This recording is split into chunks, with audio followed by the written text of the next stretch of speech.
Republicans introduced bills last week to eliminate MLB's antitrust exemption as well as to allow localities to seek damages from the league over the relocation or cancellation of the All-Star Game.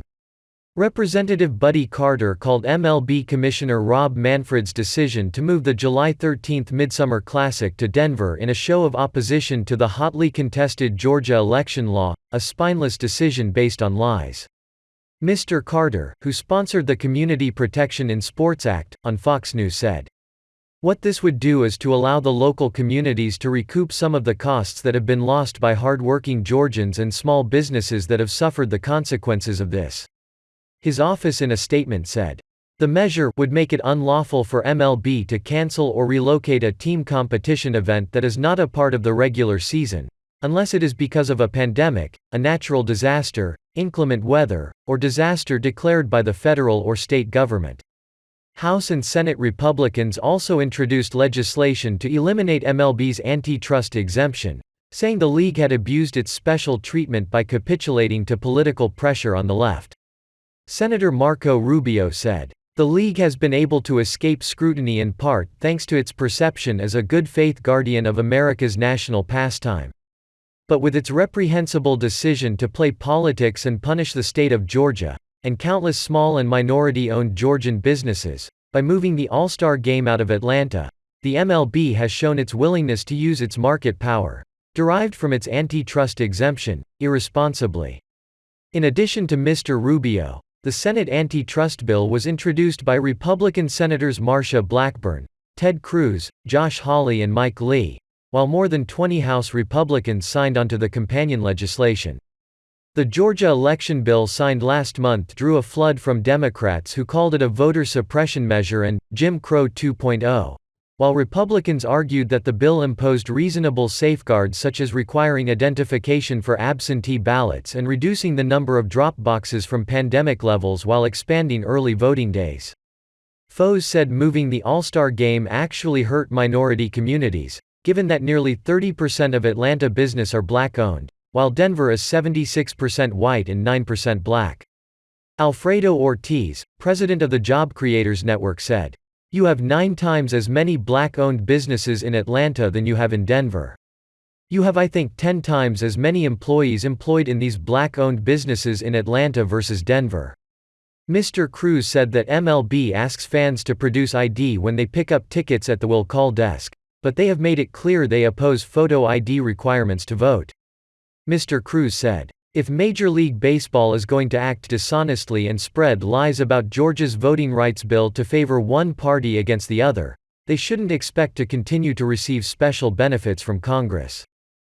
More than 100 companies, including Nordstrom, Starbucks and Target, signed a Black Economic Alliance letter published Wednesday saying they oppose any discriminatory legislation or measures that restrict or prevent any eligible voter from having an equal and fair opportunity to cast a ballot. Proposals to end MLB's antitrust status have been floated before. In 2001, House and Senate Democrats sought to eliminate the exemption, which is unique in professional sports, after team owners voted to shut down 2 teams, an effort that ultimately failed. Mr. Lee said that the MLB has used its judicially fabricated antitrust immunity to suppress wages and divide up markets for decades, conduct that is plainly illegal, and sometimes criminal, in any other industry. He said, "We should have done this decades ago, but when billion-dollar businesses start engaging in political extortion it becomes even more pressing to end their special treatment." House Speaker Nancy Pelosi said Thursday that she opposed a Democratic-led bill to pack the Supreme Court and that she had no plans to bring it to the House floor. The bill, introduced by Democrats Representative Jerry Nadler of New York and Massachusetts Senator Ed Markey, would increase the number of Supreme Court justices from 9 to 13.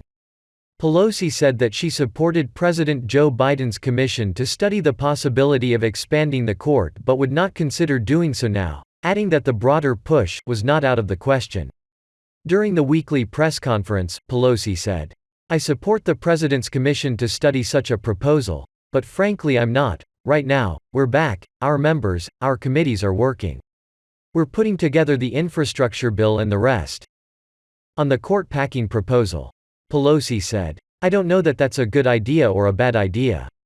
I think it's an idea that should be considered, and I think the president's taking the right approach." Biden signed an executive order creating the commission last week to provide an analysis of the principal arguments in the contemporary public debate for and against Supreme Court reform. The White House said in a press release. The topics it will examine include the genesis of the reform debate, the court's role in the constitutional system, the length of service and turnover of justices on the court, the membership and size of the court, and the court's case selection, rules, and practices.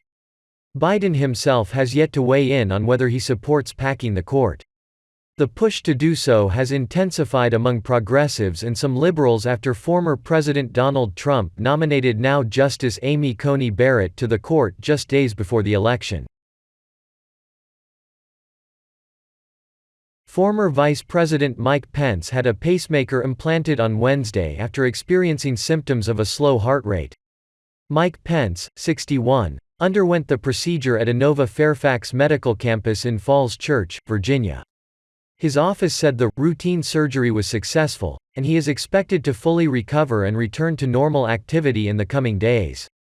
Mr. Pence said in a statement, "I am grateful for the swift professionalism and care of the outstanding doctors, nurses and staff at Inova Heart and Vascular Institute, including Dr. Brett Atwater and Dr. Behnam Tarani.